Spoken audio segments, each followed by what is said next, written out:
Australia ডারউইনে আবারও জাত চেনালো tiger ক্রিকেটাররা। টপ 10 টি-20তে বাংলাদেশ এ দলের ব্যানারে খেলছেন আন্তর্জাতিক ম্যাচ খেলা 9 ক্রিকেটার।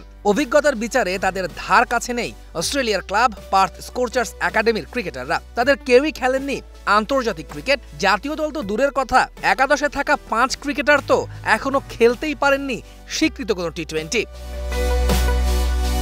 মাঠের ক্রিকেটে বাংলাদেশ এ দলের ডমিনেট করেই ম্যাচ জেতার কথা, অন্তত খাতা কলমের হিসেব বলছে সে কথা। তবে চিত্রটা পুরোই ভিন্ন। অভিজ্ঞতায় যোজন পিছিয়ে থাকা পুঁচকে এই দলটার বিপক্ষেই 5 উইকেটে হেরেছে নাইম শেখ, সোহান আফিফরা। ডারউইনে টস জিতে আগে ব্যাট করতে নেমে বেহাল বাংলাদেশ এ দলের ব্যাটিং লাইন আপ। টানা ব্যর্থতার বৃত্তে বন্দী নাইম শেখ থেমেছেন 5 রানে। ইনিংস বড় করতে পারেননি সাইফ কিংবা জিসান।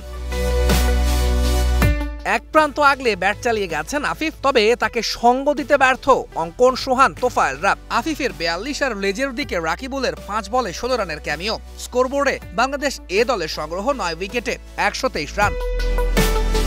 ছোট লক্ষ্য দিয়েও স্কোরচার্স ব্যাটারদের চাপে রাখেন রাকিবুল, হাসান মাহমুদরা। প্রথম ওভারে স্কোরচার্স একাডেমি 11 তুললেও দ্বিতীয় ওভারে হল্টকে ফিরিয়ে রানের লাগাম টানেন হাসান মাহমুদ। তারই ধারাবাহিকতায় দলীয় 81 রানে স্কোরচার্সের 5 ব্যাটারকে ফিরিয়ে কিছুটা জয়ের আশা জাগায় বাংলাদেশে দল।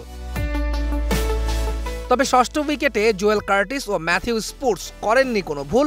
দেখে শুনে ব্যাট চালিয়েই স্কোরচার্সের জয় নিশ্চিত করে মাঠ ছাড়েন এই দুই ব্যাটার। নেপাল জাতীয় দলকে হারিয়ে এই টুর্নামেন্টে জয় ফিরলেও পুচকে স্কোরচার্সের বিপক্ষে হেরে আবারও নিজেদের জাত চেনালো নুরুল হাসান সোহানের দল।